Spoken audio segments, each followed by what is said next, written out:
2021 ମସିହାରେ ଜନଗଣନା ହେବାର ଥିଲା। ପ୍ରତ୍ୟେକ 10 ବର୍ଷରେ ଥରେ ହୁଏ। ତେଣୁ 2011 ଜନଗଣନାରେ ବର୍ତ୍ତମାନ ମଧ୍ୟ ଆମେ ଚାଲିଛୁ ସାରା ଦେଶ। 2021ରେ କରୋନା ପାଇଁ ହେଇପାରିଲା ନାହିଁ। ଏବେ 2026ରେ ଯେଉଁ ଜନଗଣନା ହେଉଛି ସେଇଟା ମଧ୍ୟ ହାଇଟେକ୍ ଜନଗଣନା। ବିଗତ ଦିନରେ ଟେକ୍ନୋଲୋଜିକୁ ଏତେ ପରିମାଣରେ ବ୍ୟବହାର ହୋଇନଥିଲା। ଏବେ ଟେକ୍ନୋଲୋଜିକୁ ବ୍ୟବହାର କରିବା, ଗୁଡ଼ିଏ ଡାଟା ଅନଲାଇନ୍ରେ କଲେକ୍ସନ୍ କରିବା ଏବଂ ଘର ଘର ଯାଇକରି ଲୋକଙ୍କର ନାଁକୁ ପଞ୍ଜୀକୃତ କରିବା, ଏ ଯେଉଁ ଚ୍ୟାଲେଞ୍ଜକୁ ଓଡ଼ିଶା ସରକାର ଏବଂ ଓଡ଼ିଶାର ରାଜସ୍ୱ ବିଭାଗ ଜନଗଣନା ଅଧିକାରୀମାନଙ୍କ ସାଙ୍ଗରେ ନିଖୁଣ ଭାବରେ ଏବଂ ଦେଶରେ ସର୍ବୋତ୍ତମ କରିବାର ପ୍ରୟାସ ଚାଲିଛି।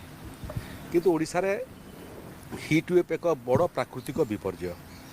ସ୍କୁଲମାନେ ମଧ୍ୟ ମୋଟାମୋଟି ଓଡ଼ିଶାରେ ସ୍କୁଲ କଲେଜମାନେ ମଧ୍ୟ ଆଂଶିକ ଭାବରେ ବନ୍ଦ ହୋଇଗଲାଣି।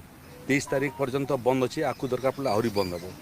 ଏବଂ ଆପଣ ଯେଉଁ କଥା ଉଲ୍ଲେଖ କରୁଛନ୍ତି, ଜନଗଣନା ସମୟରେ ମଧ୍ୟ କିଛି ଅଧିକାରୀଙ୍କ ଉପରେ ଆକ୍ରମଣ, ଜନଗଣନା ସମୟରେ କିଛି ଅଧିକାରୀ ଅସୁସ୍ଥ ହେବା, ଏ ଖବର ମଧ୍ୟ ଆମ ପାଖରେ ହସ୍ତଗତ ହୋଇଛି।